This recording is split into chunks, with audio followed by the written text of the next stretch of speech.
Me. Oh, here's Jay. Because he's coming to the house to drop my nail polish off. Right, okay. What colour are we Right. deciding? Don't put me on that colour. I'm kind of Right, that. Go back. Our colour was before that. Not Hello, that. how you doing? No. Sorry, Hello. we're just working with the light. Sorry. No, it's fine.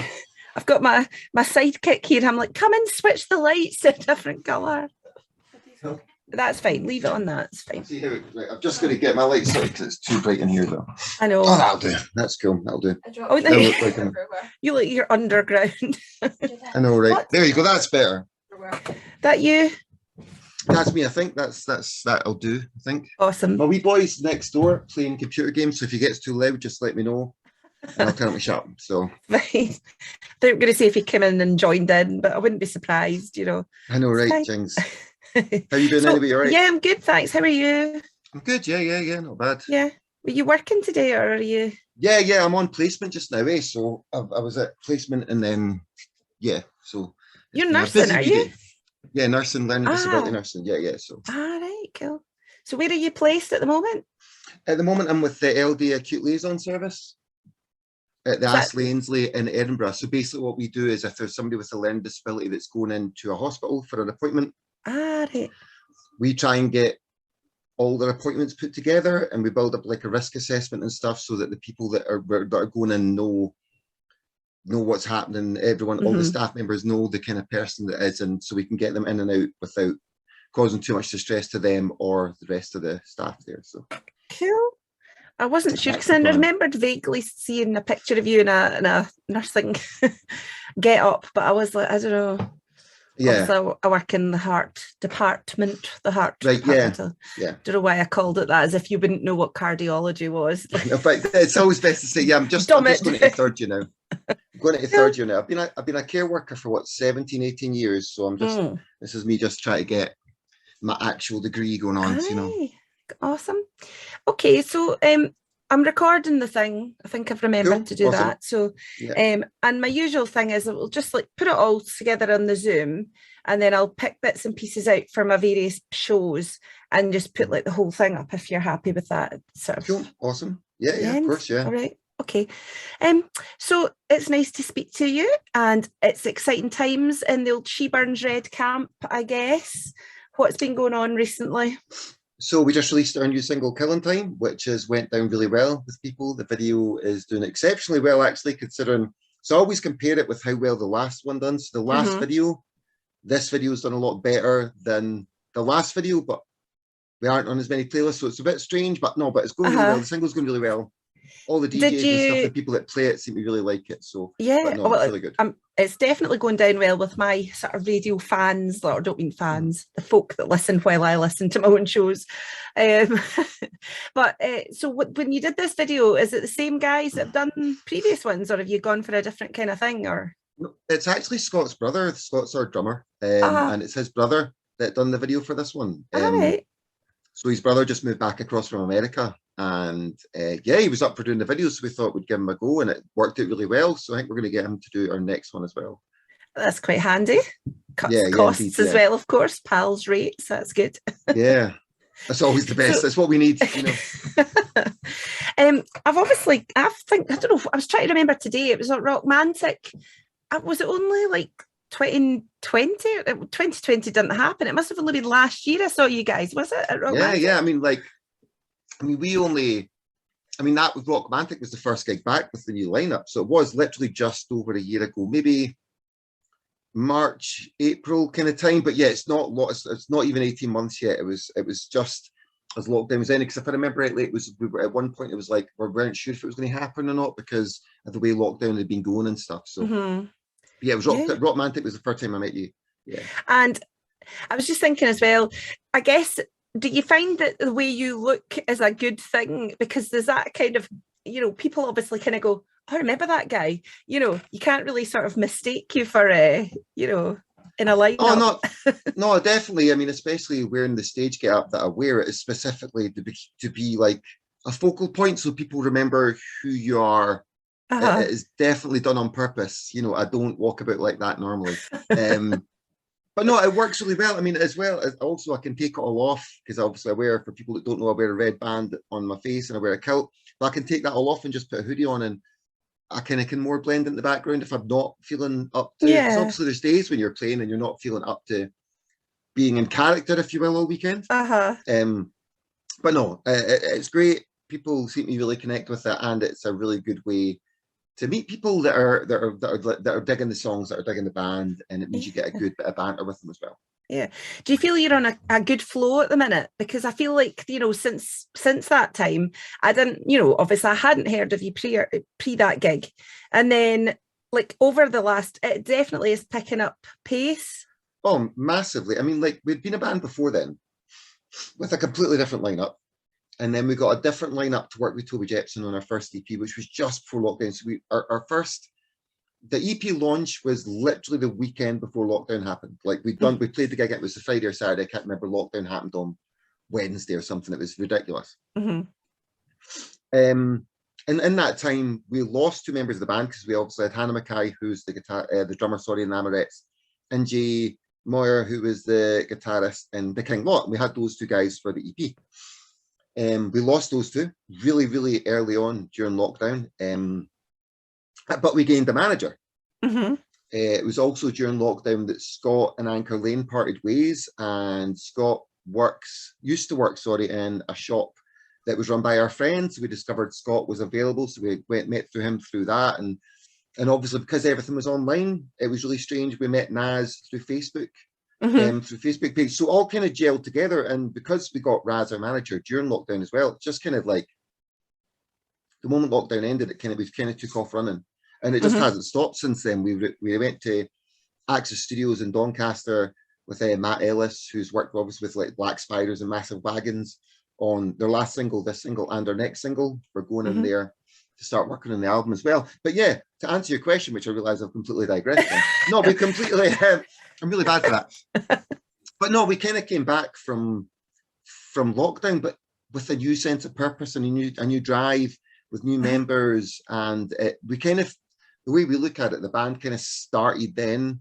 There was a band before then, and we still play the songs of that band, but this is the band that works, and this is the band that we're moving forward with. Yeah, it was fine. You answered my sort of next question, so I didn't even need to ask it. That's always good too. That's amazing. Yeah. So things are going well with Raz as your manager. Yes, he's not too much of a tyrant, is he? I mean, put it this way. So, like, I was at Stone Dead, right? Just recently, because were you at Stone Dead? Were you at Stone Dead? No, just Call of the Wild. No, it was Call of the Wild. I saw you. That was it. It was Call of the Wild. I saw you. But anyway, I was at Stone Dead and I was at Rockbridge. It was the same weekend. And at Stone Dead, everyone was like, "Are you guys playing? Why aren't you playing?" And we met loads of people that knew who we were. And I'm like, this time last year, no one knew who we were. We played. Raz got us on Hard Rock Hell Sleaze. We'd played Rockmantic before in a couple of gigs, and it just kind of elevated from there. From that point, we've got some really good gigs since then, and but we weren't getting booked for anything this year really because no one knew who we were. And it's as simple as that. That's how much Raz has done for us in the last year since lockdown ended.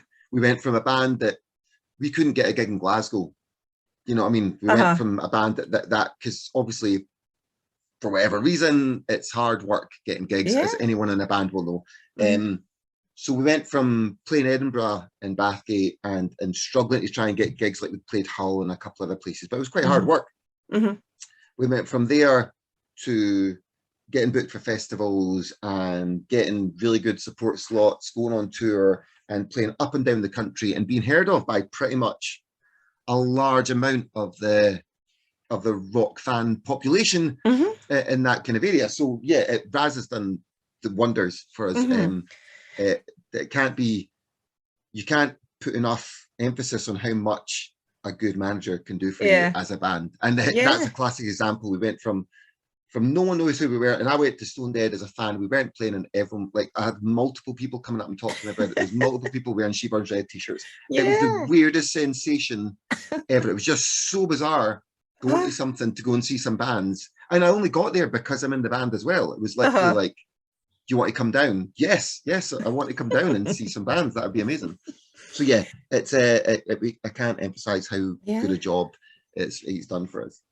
Absolutely. And I think he's got a really he's got a great sort of personality. He's quite grounded, you know, but he's got a good eye for, he knows where he needs to get you to with his festivals and everything, you know, he's obviously got that kind of ethic of, you know, he knows and he'll get you there one way or the other. No, he works hard, you know, and Call of the Wild isn't as good and successful as it is without the work that he puts in. And I like, obviously there's a lot to do with us and stuff in the band as well, and what we're putting forward and the product we put out and stuff. But yeah, he works hard for everything he does, everything Raz does.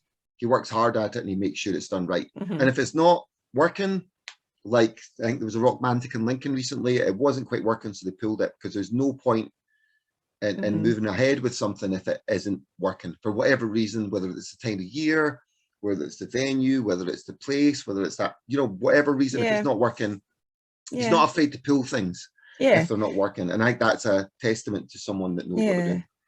Just kind of on that topic, because I guess that, you know, we feel like things are right back to normal. Like, I mean, I feel like at gigs now, I barely remember when we didn't have them, but there's still people that are reticent about doing stuff, especially things that involve spending money on accommodation and putting a you know, a decent chunk of money down in advance, you know. I mean, massively. I mean, all you have to do is look at things like Rock in the Bowl, which was a solid lineup, solid festival, solid place, got cancelled. There's lots of things still being cancelled because of things like you'll book, bands are booked, and then it's like, well, the rules have changed, we can't fly over, or like cost wise in general. Oh, I know. So it's really, really strange. It's still a strange time, and I don't know.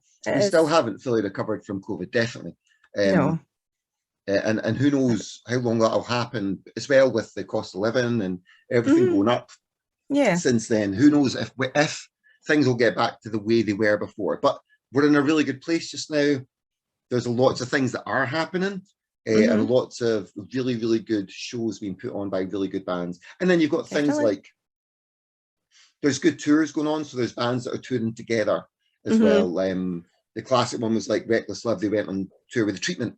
You know, and things like that recently, and that was an amazing show. I think Twister are playing in Glasgow with Jason Sweeney, you know, and these are the shows that it's not just one band anymore. There's multiple bands you want to go and see. I was going to say, because it's like one big happy family, you know, this kind of new wave of classic rock sort of scene. And, you know, it is also a bit like, you know, that sort of thing about 7 degrees of separation. You can't really do that without getting from 1 to 7 quite easily in that sort of, you know, genre of music. But I think that's what's quite nice, because it is quite, you know, you kind of feel like everybody actually gets on and people are quite, you know, like it's not just, you know, you're not just doing a billing, but you're like kind of doing it with this guy who used to be in your band and his brother was like somebody, you know, and it's quite nice and familiar, and I quite like that whole sort of thing. For me as well, the new wave of classic rock thing, that's a fan movement. Like, it's not band based, that's fan based. And it's the fans of these people, the fans that created the new wave of classic rock movement have went, we like this band and we like this band, we like this band. You don't choose to be part of that. Because that's not how it works. People choose you to be part of it. If that makes sense, you know. It's, and the fact that we have been fortunate enough to be able to play with a lot of these bands, and fortunate enough to have those fans accept us, is a massive thing. Because without that, you're playing to no one. You're playing to no one. You know. You're in a hiding to nothing, as you could say, you know. Which is a good Scottish phrase that none of the English folk will understand, but no one will understand, but we do.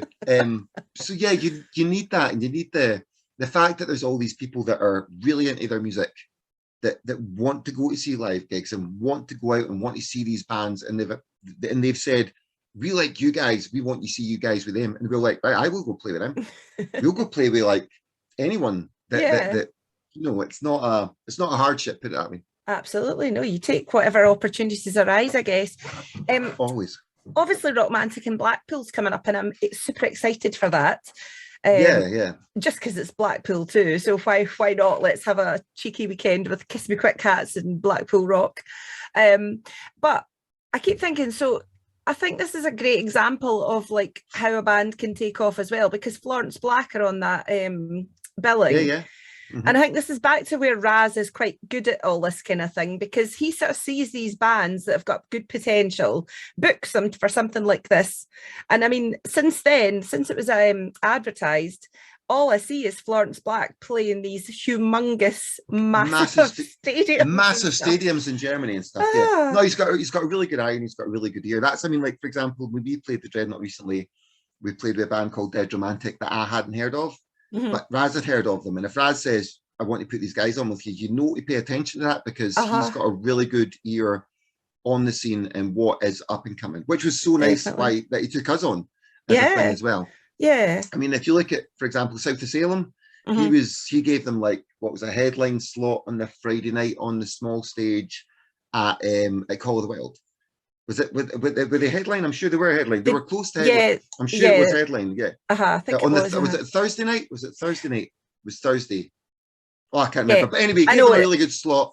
And it just because, but he booked them before people were like saying, giving them the opportunity to do that, and they put on this amazing show, and they had all the dancers and the steam. I can't. They definitely headlined one of the days. I just can't remember which one. No, I'm having that was Phil Campbell. And the treatment, it was Ricky Warwick. Did the treatment not headline the Thursday? So I think they might have been the Friday. I think the treatment were on one stage in South of Salem. Oh, was that? Yeah, I think that was what it was, because they were hanging about all weekend. That's right. I know everybody I turned bumped into the guy from South of Salem. Yeah, best pals. So obviously I know a wee bit about your influences, because obviously I know you're a Wild Hearts fan, which is clearly the most important influence anybody ever has. But who else did you kind of like when you were growing up, and what bands were the ones that inspired you? So I was really fortunate in that I got into music in the late 80s. I got really into AC/DC when they released Blow Up Your Video. And then I moved to England. All I listened to was AC/DC from when I was about 8, I think it was. I moved down to England and I met Leon Cave, who's the drummer for the Middle Night Men and Status Quo. And he introduced me to all these other bands. And then I moved back up. So I went through, like, because it was the late 80s, you were talking about like Iron Maiden, AC/DC, Wasp, you know, all this Kingdom Come, all these amazing bands, you know, that were there. And then I moved back up to Scotland in 1989, and then I got into hair metal, then I got into thrash, then I got into grunge, and then I became an amalgamation of all those things. And to this day, I still listen to all those things. It's still it can go from Motley Crue to Mastodon to whoever, you know. So luckily, I think it was a really good time to grow up, because there was so much good music at the time. There were so many good rock movements and so many amazing bands. There's loads of bands that people don't really talk about now, whether you're talking about like Curb Dog and Baby Chaos from the scene, or even like to the extent Therapy. Not as many people talk about Therapy as probably should do. The Almighty and things like that. You know, there's so many amazing bands around at the time. I'm pretty sure the Almighty, Therapy and Curb Dog all toured together at one point. They did, yeah, that was like the very early 90s, late 80s. So I think it was a very fortunate time to go around. And that's what's really funny, actually. We were on tour with Kick and Valentino, obviously, who are some of the nicest guys you could ever meet. And they were talking about where they were when grunge became a thing. All the music they loved, which was all the glam and the sleaze, died a death. But that never happened for me and for my friends, because it just became, we listen to that now as well. Like, so you know, so it's weird when people go on about like how it killed a lot of rock bands off. I never noticed it at the time. And then there's another thing as well, like I love L7, for example. Yeah. And it was only recently when I watched a documentary that I realized that L7 weren't as big bands. Like they were just kind of like this kind of small band, but to me, they were huge. Yeah. Like, you know, there was all these bands that, as far in my eyes as a teenager, were like the biggest bands, and they were absolutely amazing, but apparently they weren't. Who knew that was a thing? But yeah, no, so musically, I just like everything. Just like, sort of sponge, soaked everything in, and just But I think to be a musician, you can't just listen to one thing. You know, you can't just have. So I mean, I listen to Terence Trent D'Arby, and I listen to Prince, and I listen to Stevie Wonder as well. You know, they're a really big fan of 80s pop music. Yeah. because it's my era and it's when I grew up. Of course, we're quite nostalgic about that, I think, you know. Yeah, I mean, don't get me wrong, nostalgia can be a bad thing. It can be a dangerous thing. I think it could be, there's too many people that kind of get stuck there and wish life was like it was back then, and it's never going to happen again. But at the same time, it's really great to listen to, like John Parr, St. Elmo's Fire. That's a banging tune, no matter which decade you listen to it. Or the Big Area by then Jericho. You know, there's so many amazing songs out there. I think I've digressed from your question again. I'm really sorry. No, it's fine. Because I'm just thinking. It's what I do. It's what I do. Yeah, I think that's why I love doing the radio thing, though, because see, when just you suddenly have this little moment of clarity and you go, oh God, that song that I absolutely loved, you know, for like 8 years, and I haven't heard it for like 20 years now. And it's just, I love that moment where you just put something on and you're like, I hope this jogs other folks' memories too, you know, when you're like, I loved them when they were out, you know. I mean, like one of the first, sorry I interrupted, one of the first big gigs I went to was the first Tea in the Park. That was one of the first big gigs I went to, and the first band I saw there was Head Swim. If I remember, it was Head Swim, and then what else was it? Anyway, Head Swim were on, and it was Head Swim and Curb Dog. It was Head Swim and Curb Dog, who were two of my favourite bands at the time, and I still listen to this day. But Blood's just getting reissued on vinyl, which is the album they had at the time. So it's like you say, it's this weird thing where it jogs a memory, and you suddenly, that's the beautiful thing about music, obviously, is that you hear a song that reminds you of a moment in your life. That could be a good moment, could be a bad moment. It doesn't really matter. It still transforms you back there. Sorry. Yeah. And you can have an amazing, the memories attached to music is amazing. Obviously, they're doing a lot of work with dementia and that as well. On how music relates to that, and how, of course, it's all about the music of your teenage years. But yeah, that's what's so good about it. It's like you say, you just kind of suck everything in and just like a sponge. Absolutely. I'm just going to confess to the fact that just saying, you know, like these sort of songs that you maybe don't think are the best songs in the world, I've got this thing where I do my ghetto blaster, which is exactly that. It's like plucking some kind of slightly random, maybe something that's actually not that great, or it certainly probably didn't pass the test of time. Anyway, to cut a long story short, I was going to play Right Said Fred on my show on Friday. Don't know what's going on there. Might just get wheaked off the airwaves as soon as it's That's danger territory, that one. It's so seriously dangerous. I'm questioning all my life choices with that one, but it just seemed too much fun to not play it. Anyway, I'm glad I brought that up. I don't know why. So in terms of festivals now, I see there's another festival that looks absolutely amazing next year down in Manchester. Is it SOS something or other? I can't remember what it's called now. Yeah. Is it SOS Fest? It's SOS Fest, yeah. Right. It's what I think it's Oldham, so I think it's just outside Manchester. And it looks absolutely amazing. We are on the bill. I think it's like Ward 16 or Ward 17? I can never remember which number it is. And South of Salem are playing, and Gorilla Rat are playing, and all these amazing bands are on this bill. And it's one of those classic bills. It's just like all these amazing bands. Like the whole weekend is just wall to wall outstanding music. Yeah, I mean, normally, you know, you look at something and you go, oh cool, they're playing on. There's, I don't know them, and I've not heard. Oh, no, I like them, and I was literally at that tick. These people being spying on my playlists, because basically that's what it is, you know. Yeah, it's not an expensive festival either, which is what's so good about a lot of these things. It's actually really affordable, especially at a time like now when we need as much money as we can get. I definitely I need to look into that for sure. Absolutely. So in 5 years' time, where do you hope that your band are going to be? Obviously still a band, but obviously still a band. Yeah. What are your expectations? You know, realistically, what do you hope for? I mean, I just hope to keep growing and keep getting better. That's all you can really ask for. No one wants to stagnate and be stuck in a rut and just be releasing the same album all the time. But by 5 years' time, hopefully we'll have a good few albums out and we'll be playing bigger venues. I don't want to give some unachievable goal, and I don't want to give some unrealistic expectations. But for me, if we're playing bigger venues than we are now, if year on year we're playing bigger venues, we'll plateau eventually, obviously. But if we're playing bigger venues, getting better support slots, doing our own tours in good venues, then I'll be happy. You know, I'm not expecting the world. I'm not expecting to be like Metallica's Black Album doesn't happen anymore. Like that's not a thing. To become the biggest rock band in the world isn't a thing. So as long as we can keep touring, as long as we can be releasing good music, as long as I can keep having fun, that's all I really care about. And I don't care in what form that is. I just want to be out there having fun, meeting people, and yeah, just playing good music that I love. So does your son come along? Has he seen you on stage and seen the other persona? No. Both my daughters both have. My daughters have. My son's 10, so he's more into computer games and music at the moment. That's not really his thing. But my daughters love music, and they've come to see me a couple of times. They actually saw me when they were really young as well, in my old band. But they've seen this band a few times and they love it. My eldest daughter, she was there and helped us with a video. She was part of the team doing the video as well. Nice. So it was really nice having her there. Yeah.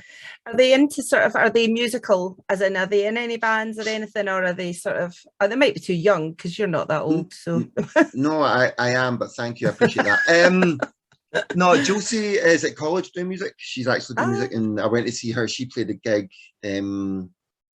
Gosh, it must have been about May, June, and I went to that, and that was really cool to see her on stage. Caitlin's not so much. She plays the guitar a bit, and she plays the bass a bit, but she's not really found her thing yet. She's more into cooking, and that's kind of the career path she's taken. But Josie's definitely into music, and she loves it, and she's a singer, and she's doing all that just now. So it's a family affair, as Ryan and Family Stone would say. Yeah. And obviously now this might be too difficult a question, but I need to ask it. Right. So you can only, moving forward, have music or comics stroke like geeky shiz. So what do you choose? I would choose music. Music gives me so obviously if your readers don't know, I write comics and stuff like that. Don't get me wrong, the comics are great and they're really good fun and you do get a connection with people. It's not an instant connection that you get with music. The buzz you get from music is so much more because you're on stage and you're doing something and that person is either connecting with it, they might not connect with it, but they're getting something from it right there and then. With a comic, you sell it to the person, and if you're lucky, the next time they see you 6 months later, they'll go, I was all right, and they'll come for the next issue. So if you're only doing a certain amount of Comic Cons a year, you're only going to see that person that many times. So I do have comic fans that like my comics, but it's not a competition at all in the sense that music would always win every time because it's that instant buzz. It's the instant thing. And I mean, most of these things I do, a lot of it's to do with my mental health anyway, and try to keep strong mental health and try to stay strong within yourself by being creative. And that's a big part of it. So as long as I have one of those things, I'm fine. If you took both those things away, then I would be a different person. Completely. But yeah, as long as I've got one, I'm cool. Yeah. All right. So just kind of back to the band and back to the serious stuff. So you're writing your album at the moment, am I right? Yeah. We're deep in album writing territory. We played 3 new songs at the album launch. We actually played them at Mac Arts when we were supporting Trucker Diablo the other week as well. Trucker Diablo, by the way, gave us our first ever decent support slot as well. So that was really nice to meet up with them again. And that was really cool. But yeah, so we played 3 new songs. Last night we went through 2 other new ones as well. We've got more new songs sitting there, but we've got like a huge folder filled with ideas, and it's just about breaking them down to which ones we want to work on and which ones we think should go further and that kind of thing. So but yeah, we're hopefully going to be recording the album towards the end of this year, beginning of next year, to have it released by, well, I think probably April, May. That's what we're looking for. Just in perfect time for it. Is that the game? Yeah, is that really loud? I didn't hear it till just there. I was just like, I know. Oh my words. Right. That's what I'm not going to take up too much more of your time because time is precious, and I put you off twice already, I think. But it's I mean, I just talk too much. I think that's the issue. You can have me here all night and you'd only ask 3 questions. It's definitely a thing. It's an issue. So, are you going to be down at Rockmantic for the whole weekend, or are you just flying in for your set and then divaing off again?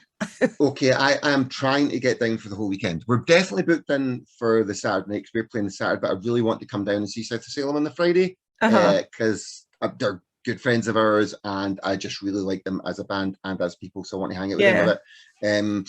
So yeah, I'm going to try and make it down on the Friday. That is definitely the plan. I haven't booked anywhere yet, and that's the thing that's hampering the plan because I forgot. I didn't realize it was only 2 weeks away. I genuinely didn't realize. I know. Well, how can October be 2 weeks away? I don't know, but unbelievable. Yeah, because I was like, oh, it's totally fine. I've got loads of time. And then I realized, no, it was a band practice last night when Andy was like, yeah, it's 2 weeks away, man. And I'm like, oh, shh. Part I nearly swore. Oh, sugar. That's the one. So yeah, so I'm hoping to go down there. I really want to go down there to see South Salem and support those guys. And just to be there and to be present and to meet everyone, because it's a great venue. It's an amazing venue that they've got down there. The Waterloo is phenomenal, and the whole, you can get a really cheap hotel, and the train fare is not much. So even if I go down myself on like the Friday and then head back up with the guys on the Sunday, I might do something like that. So I'm trying that at the moment, but whether or not I can afford it's another matter. I know. Booking the hotel was hilarious, so I loved it. I was sitting leafing through all these, leafing on my phone, if you can leaf your phone screen, but anyway, looking through my phone and looking at all these hotels that looked as dodgy as, and I'm like, and then some of them come up with big stars saying adults only, which just looks really wrong. I don't think that's what they mean, but you never know. It's Blackpool. I remember watching that 4 in a Bed or whatever it was called, and there was the hotel in Blackpool, and I was like, that's something they should have in big letters. That's what they do there. But you're laughing, Blackpool. But I'm pretty sure I saw that hotel, and I'm pretty sure that was because they put a big thing on it, like 4 in a Bed. So they obviously try to cash in. Definitely. But no, Blackpool's one of those weird places. So as a kid, obviously, my family are from Glasgow. So as a kid, we went to Blackpool. That's what you done in Glasgow fortnight, Glasgow Fair fortnight. You went down to Blackpool. That's everyone. It's like if you went to Blackpool during Glasgow Fair fortnight, it was Glasgow. It was it was just. Where did the people from Blackpool go? Did they go to Glasgow? I think they just abandoned ship, had as much as they could. So so I've got great memories attached to Blackpool, and I love it. When we were there last time, we played with Tick and Valentina in May when we were on tour there, and there was a great moment the next morning where we got up and we walked down the strip, if you will, down the beach and stuff, and it was a lovely day, and it was just Blackpool's lovely. I mean, don't stray too far from the strip. No. And I don't mean that as an insult to Blackpool, but I'm sure everyone I've spoken to Blackpool says exactly the same thing. But Blackpool's great, especially Waterloo, because obviously that's where they used to do the World Bowling Championships and stuff as well, and they've still got the green out the back and everything. Do you not know that? No, it used to be on TV and everything, the Waterloo. Yes, it's famous for the bowling. Yeah, I only heard of it like 2 years ago or something, obviously seeing loads of people talking about it. And I remember Brad from Massive was going to be hosting that show from there. And I was like, oh, this place must be iconic. But I didn't know it had a history like this. So. No, it's got a massive history. I mean, obviously it never used to be a rock venue back then, but they've still got all the stuff out the back, and like thousands of people used to go there to watch. All right. Apparently, it was on TV and everything back in the 80s. Back in the day. Yeah, back in those days that we remember fondly. Oh, that's exciting. And I don't know if you've ever been, but the ballroom's really interesting. I went there a few years ago and had a look round, and it's like talking about stepping back in time. You walk in and you're like, wow, this place is just, 1952 or something, but it's amazing. So I'll maybe drag Ed down and see if he wants to go a spin round it. No, I won't do that. No, but you should threaten it at least. I might threaten it, to be fair. To be fair, I seem to remember getting a really cheap roll and drink, because I think the prices were still in 1952 as well. So maybe everybody will be there.